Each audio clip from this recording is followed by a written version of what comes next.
to Legal Dim Sum, a kitchen that makes law easy to digest through cooking. Today's lesson, how to resolve disputes through folding dumplings. Let's set the scene. Imagine a dispute bubbling for a family dumpling business. One sister wants to stay local while the other wants to expand globally. How will the sisters resolve their dispute? Let's find out! Disclaimer. This video is not legal advice and I am not your lawyer. For any particular legal matter, you should seek the legal advice of your own lawyer licensed in the appropriate jurisdiction. See the video description for the full disclaimer. Settlement negotiations, the half fold. First, the sisters try to settle their differences by talking directly, aiming for a middle ground just like folding a dumpling in half. It can be a casual discussion over a meal. No third parties like lawyers are needed.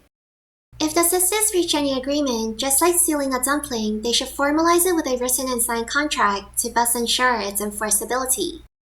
The simple half-fold reminds us that a simple conversation can sometimes be the most effective way to resolve disputes.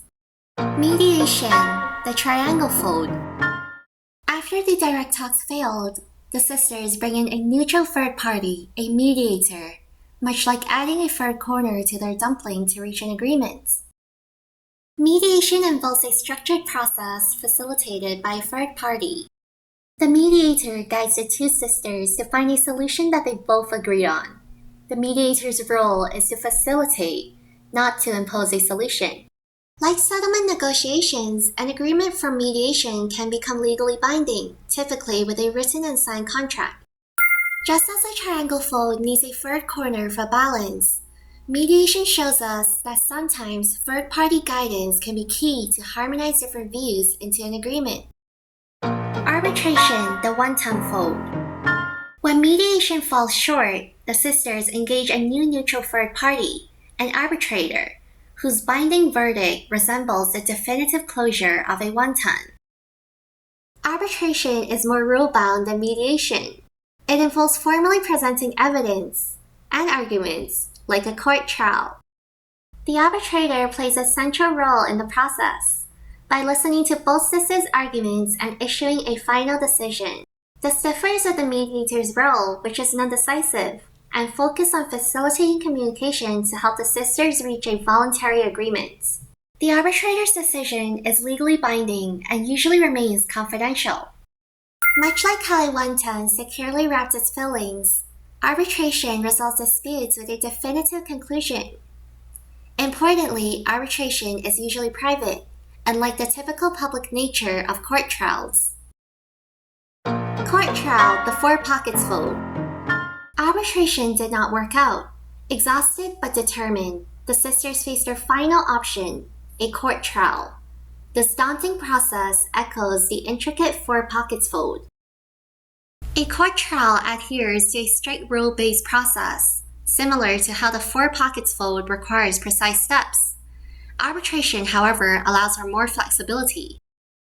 In the courtroom, each participant, much like every corner of a four pockets fold, plays a crucial role in the process. But ultimately, it's either the judge or in some cases, a jury that makes the final decision. The effort to fill each pocket reflects the significant time, effort, and finances that a court trial demands, much higher than the earlier dispute resolution methods. The scattered ingredients signify the combative nature of this stage, in contrast to the collaborative spirit of settlement and mediation. Court trial carries the risk of destroying relationships, much like overstuffing a dumpling can tear its wrapper. Just as the four pockets of a dumpling are openly displayed, court trial outcomes are usually public and always legally binding. In contrast, while arbitration also yields binding decisions, it is typically resolved in private. The four pockets fold emphasizes that resorting to court with its complexities and costs ought to be considered a last resort, only after exploring other dispute resolution methods. To conclude today's lesson at Legal Dim Sum, remember, resolving disputes like dumpling making requires finding the right method that best suits the situation. Today we see how the sisters navigated from casual talks to a formal court action. illustrating the wide range of resolution strategies at our disposal.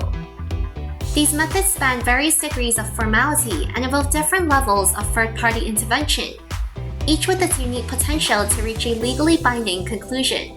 While laws might vary across regions, the foundational principles of dispute resolution bear striking similarities worldwide, reminiscent of the universal enjoyment of dumplings. Oh, and don't forget to sprinkle your love for legal dim sum through your comments, likes, and subscriptions. Until next time, may your disputes be few and your dumplings be plenty!